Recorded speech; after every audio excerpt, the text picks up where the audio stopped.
Alright guys, today I am back in front of the green screen. I am going to show you how I make my gaming videos. Now, I'm no gaming authority whatsoever. Let's put it this way, I made 3-4 videos, that's it. However, I do know how it's done and I can teach you how to do it.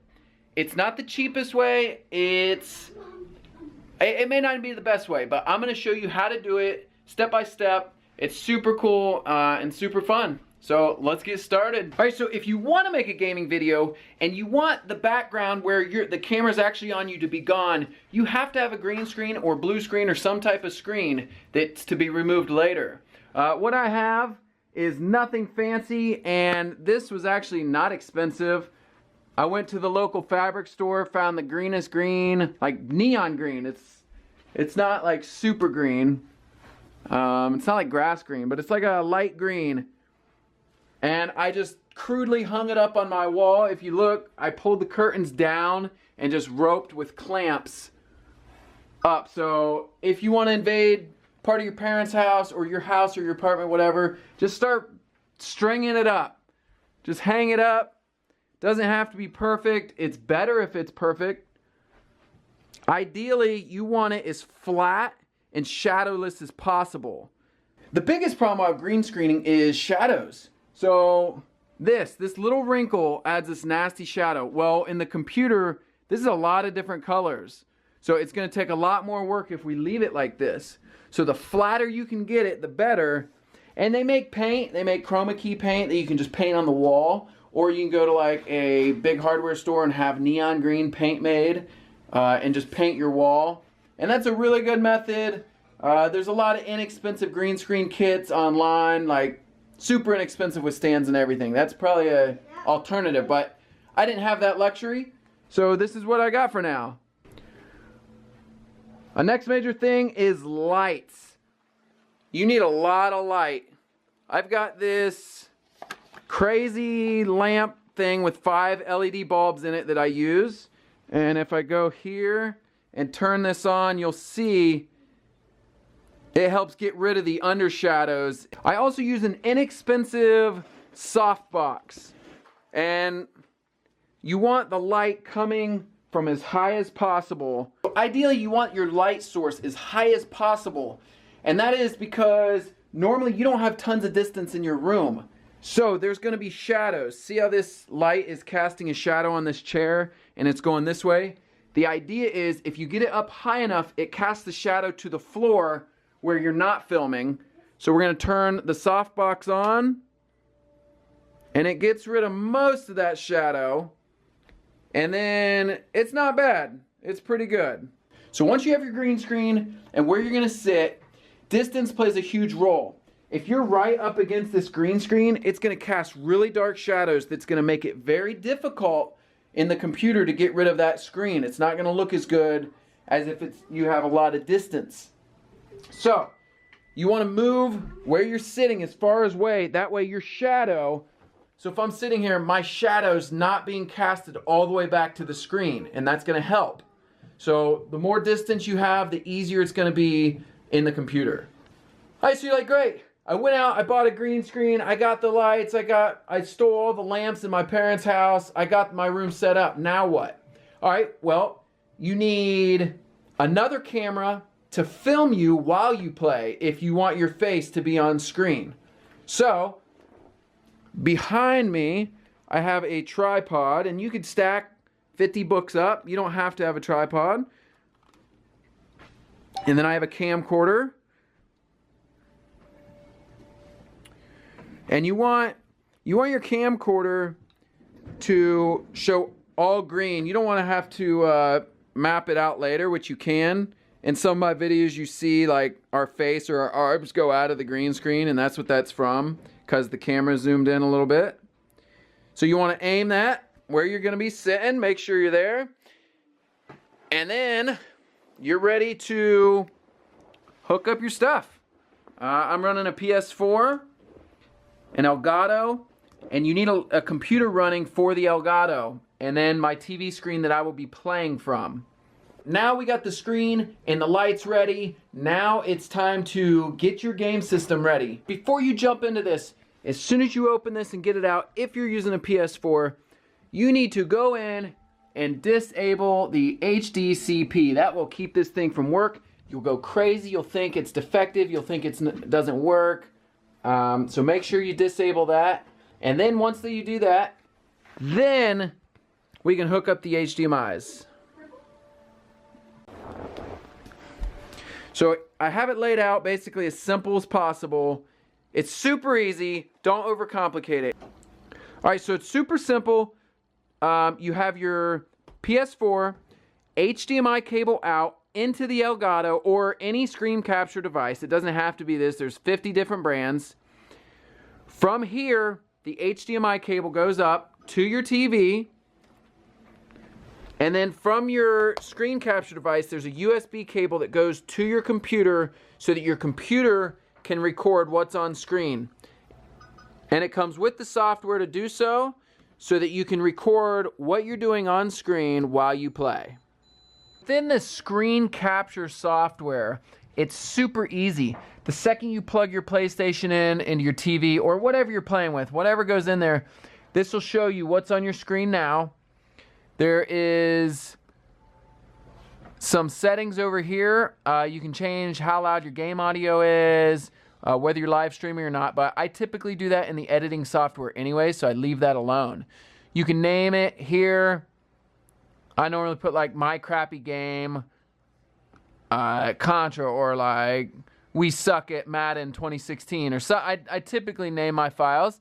And then all you gotta do to start recording is hit record. So it is recording. If I move the controller here, I will begin to scroll through some games here. So we're recording on the computer of what's on screen, but now we have to hit record here so that we are recording me. So we've just pushed record, and then I'm being recorded by the video camera. The game's being recorded. Now there's a trick. You have to line the audio up. So you need some sort of audio visual cue within the video and the gaming video so that you can line the audio up. So one more thing to remember is if you're shooting green screen or blue screen, make sure you're not wearing clothing that is blue or green. I have some green in my t-shirt, so I am gonna go switch shirts, and that'll keep me from being, basically there'd be this crazy green logo cut out from my chest. Everywhere I move, it would just be a hole straight through me to whatever the background would be, which would be game. You'd be able to see the game behind my shirt. So don't wear a green shirt in front of green screen or a blue shirt in front of blue screen. So when you're done recording your game and you've got everything you want, now we have to get the footage onto the computer from the camcorder and from the Elgato computer if it's not already the same. Normally it's the same, but I have the laptop there to make it look more simple. All right guys, so a super important part, this is super important, to line up the video coming out of the PS4 and to line up the video coming from this camcorder that you're watching right now, me and the green screen. We need to set up an audio and visual cue. So what I do, which seems to be easy, is I'm gonna move the controller, and on screen I'll show you, I'm gonna say 2, 1, 2, 1, 2, 1, 2, 1. So I'm moving the character back and forth from 1 and 2 and cueing the audio with the video camera microphone. That way I can line it up. Okay guys, we are here in Adobe Premiere, which is what I will be using to get rid of this green screen and for my video editing. Now there's a solution for any editing software you're using, most likely. If you're not using Adobe Premiere, just look up green screen tutorial. You'll be able to do the same thing on other softwares. So, I've done File, New Project, and open a new sequence as usual.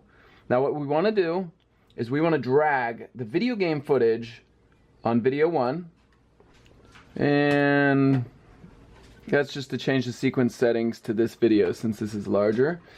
Now I'm going to drag my green screen footage onto video 2. Now from here you can see I messed up when I was recording. I was recording at 720 because I had the camera set up for time lapses, but this is 720 and this is 1080, but it's not going to matter because we're going to move it and scale it anyway. So what we're going to do to start out, we're going to grab our video 2, go up to Effects Controls, and you can hit this little square box and you can manually move it around to where we want. And all I'm doing is moving it so that I can see this 1 and 2, because when we did the audio visual cue, I'm moving this guy back and forth. So I'm going to line my audio up in the green screen footage to this on-screen crazy meatball guy going back and forth. Okay, so from here we need to start lining up audio. So I'm going to drag this footage away from the start so that we can move it back and forth. And now we're going to scrub through to where I see that number 2 guy start moving. Alright, so right here, something simple is I should be saying 2. So what I'm going to do, I'm going to put a marker, although you could write down the time code as well. We're at 1:38, but I'm going to add a marker. So my marker's here, and as I play back and watch, I'm waiting for me to say the first 2. I'm going to say 2. So right here at this frame needs to be at this marker. So all I'm going to do, I'm going to click this video, and you can see this little white line moving, and I'm going to move it right there. And this should be a really good start. I'm going to say 2, 1, 2, 1. And most of the time, that's close enough. That's really good right off the chute. Okay, so now that we have the audio and video aligned to the game, now we can get rid of this green screen. So, what you're going to do, select your green screen footage. We're going to go to Effects, Video Effects, Keying, and we're going to drag a color key. So what you're going to do, this eyedropper on color key pops up in the Effects Control. If Effects Control is not already open, it's just this tab. Click Effects Control. Click your eyedropper. And what I'm going to do first is go for the darker colors. So I'm going to go up here. I'm going to hold Command or Control on a Windows. And that's going to sample a larger selection. So now this green box appears over here. So now I'm going to just increase the tolerance. And you want to push it as far as you can until you start seeing problems in the face area, like over here. You don't want part of your head disappearing. I'm going to add some edge thin and a little feather. And what the edge feather does is it kind of blurs that line. So that's all we're going to do on that. Now we're going to go back down into the effects and drag another color key into this video. Here's the new color key pops up. Grab the dropper, hold Command or Control, select the lighter green now, the green that's left, crank the tolerance up,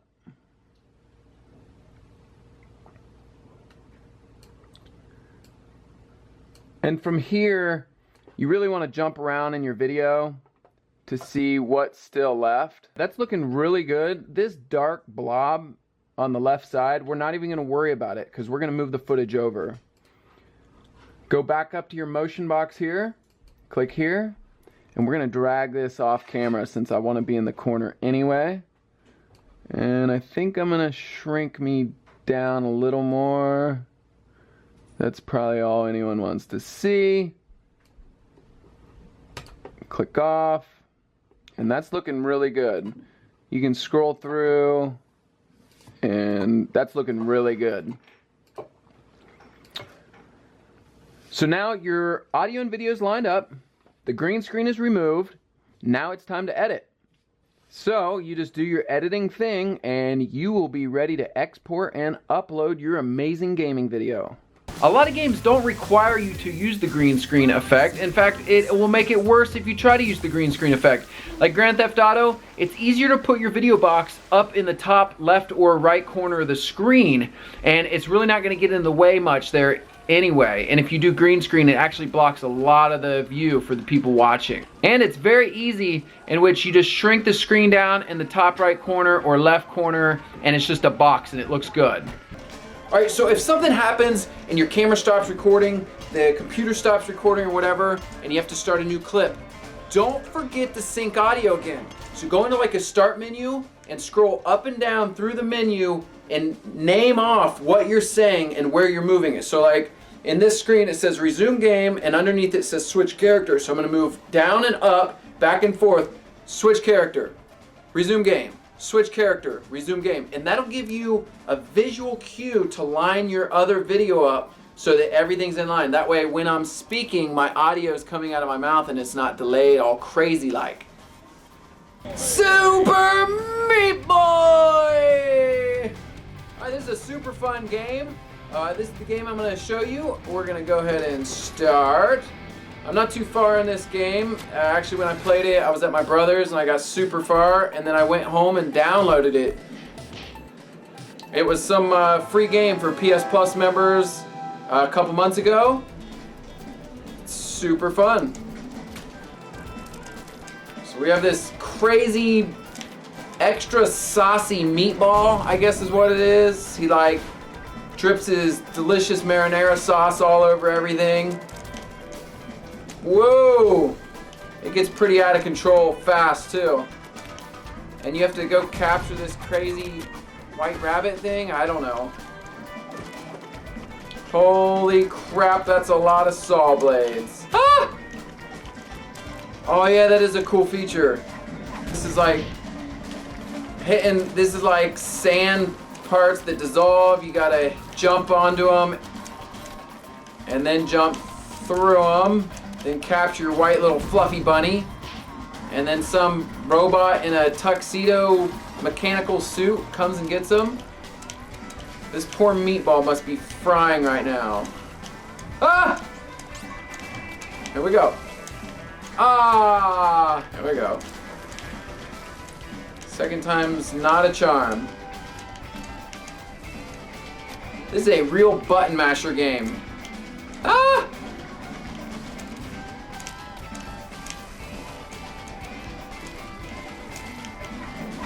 Alright, this is a cool part. So every time you die in the replay, it shows all your guys getting to the certain points, which is really cool. Yeah, that's the only reason why I fell. It's just to show you guys the cool replay. Alright.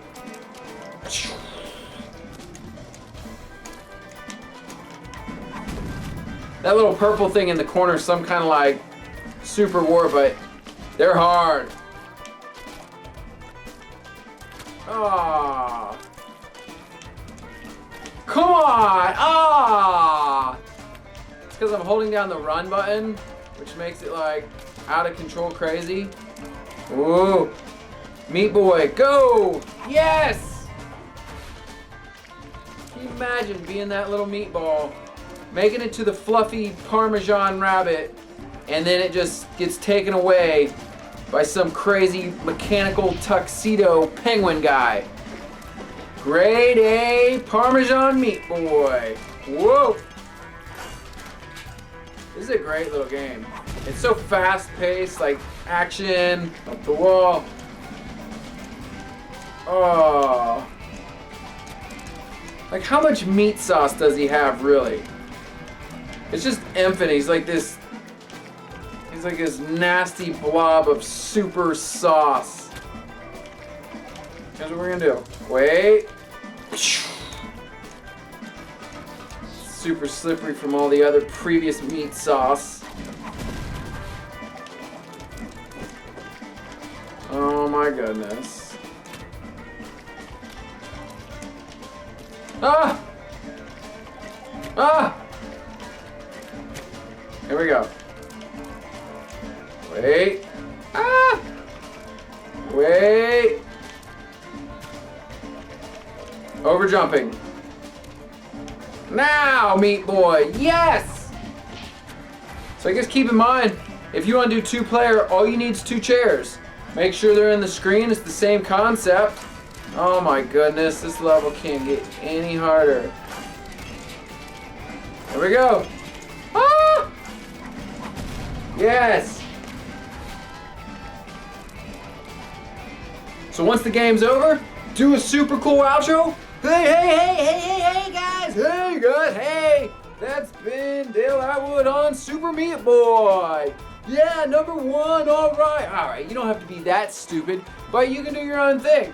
And then you fade the camera out, credits roll, crowds go wild, and that's it.